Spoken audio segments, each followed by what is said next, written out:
And joining me now is the Republican governor of New Hampshire. It's Chris Sununu, who himself is considering a run for president. Governor Sununu, welcome back to Meet the Press.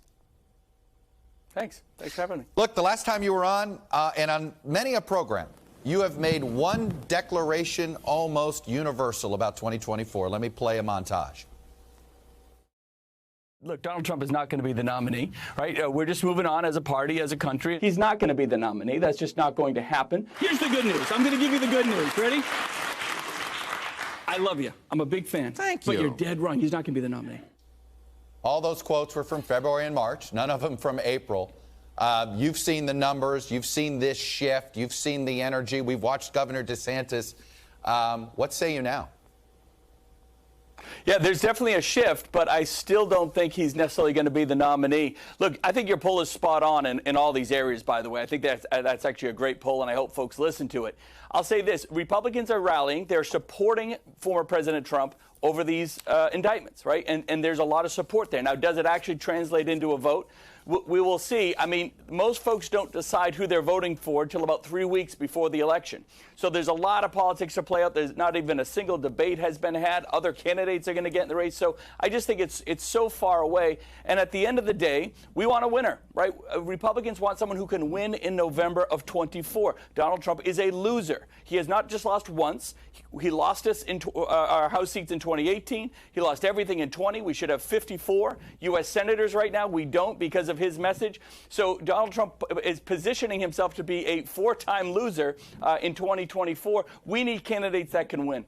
Isn't the problem, though, that a majority of Republicans don't believe what you just said, that he lost in 2020? Because the loser message should work unless you don't believe he lost. Well, it's not just 2020, right? We got crushed in 2022. We should have 54 U.S. Senate seats. We don't because he is part of that message. We lost in 2018. So it's not just about whether he won or lost in 20, which he did, of course, but it's really about we can complain about things or we can make sure that, you can't govern if you don't win. And again, so he drags that ticket down. I think that reality is going to really come to bear through the primary process. So I understand folks are supporting him. They think that a lot of this stuff with the DA is political, which I believe it is too, by the way. It's creating a lot of sympathy. He's playing the victim card, right? Believe it or not, former President Trump is now playing the victim card, and he's making some headway with it. But at the end of the day, it has to turn into votes.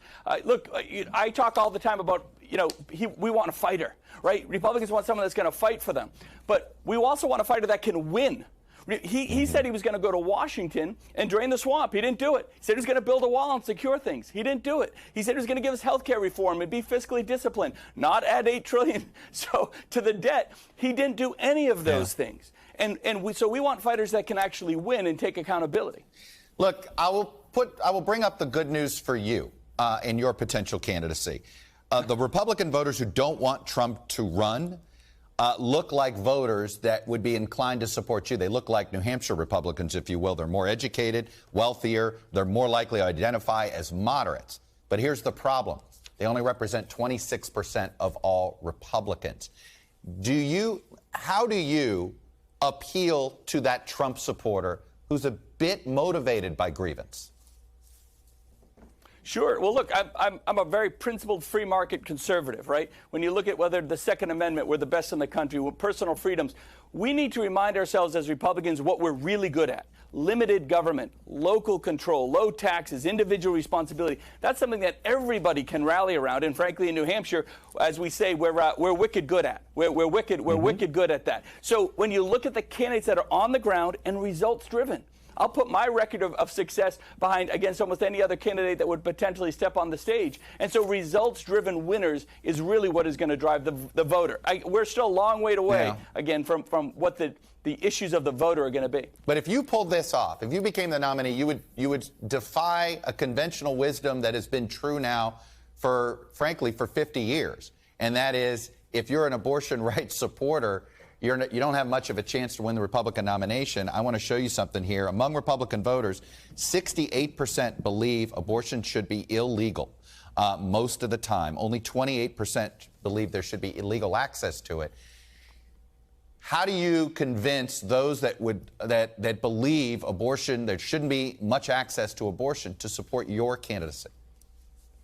Yeah, so that's where I'll really challenge it. Look, the next generation of Republican, right? If you look at the polls from about 45 and under, when you look at their priorities, you know, banning abortion is not one of their priorities. It's not. You know, they care about all these other kind of things in a conservative, fiscally conservative way. They want kind of that new generation of Republican to step up. It's not kind of the old school way. And so kind of talking about those issues that are important to them, not just us, and to how we're traditional. If we stay in our traditional lanes, we're going to lose. There's no doubt about it. So whether it's me or another candidate that really connects with folks, that kind of inspires that next generation of Republican to get into that voting booth, that's what's going to be successful. Do you think at this point, considering the chaos of the states and the confusion on abortion access, that the federal government needs to come up with a minimum access number, a floor for abortion access?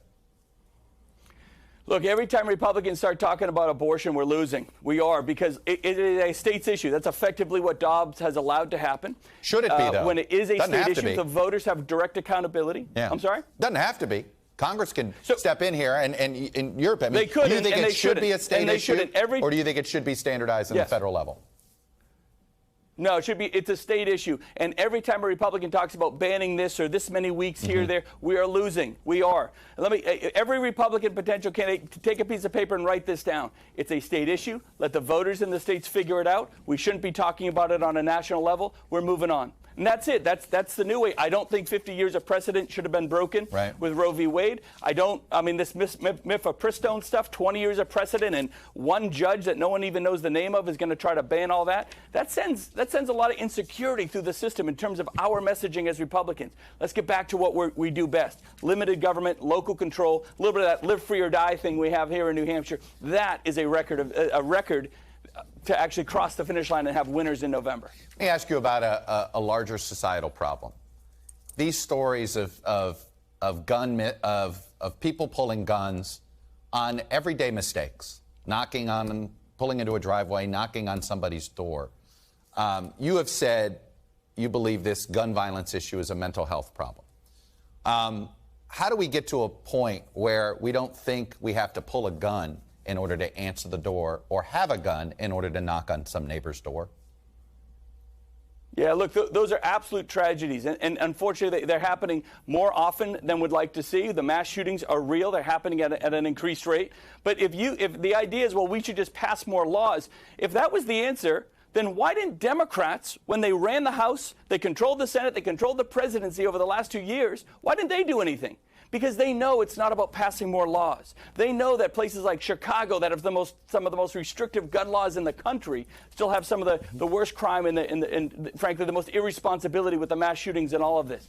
I'm a believer that you got to get to the crux of the issue. Right? I'm the governor of one of the safest states in the country. We also have some of the most flexible pro-Second Amendment rules and laws in the country, because we take those things very responsibly. We harden schools. We deal with mental health, especially in kids. We go after the core of the issue instead of saying, well, we should just pass more laws. And if it were that easy, people would do it. But it's not. If it were that easy, even Democrats would do it. They didn't.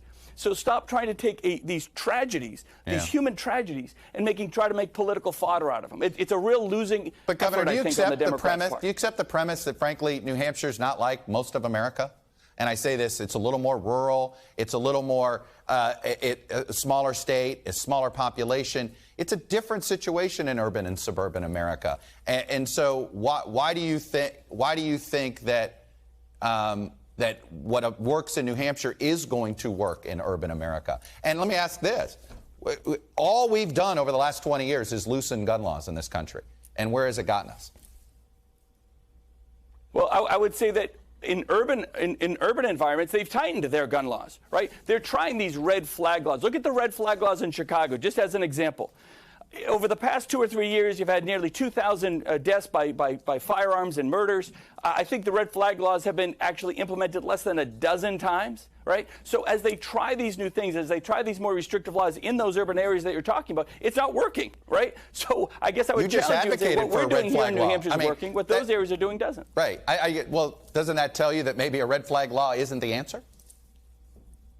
Well, that's right. That's right. More laws aren't the answer. More responsibility. No one said more laws. Just Working, those red dealing flag with mental laws. health. Actually having.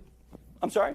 Yeah, no, I'm just saying I mean, the way supporting these police, securing your streets, holding people accountable. Enough of this bail reform nonsense. Holding folks accountable so they don't feel like they can get away with everything. There's a lot of that going on across the country in a whole variety of ways, specifically in those urban areas you're talking about. What is your timeline on deciding whether or not to run for president? Probably by lunch, something like that. Are you let me ask you this. Do you think you have to make a decision by the 4th of July, publicly?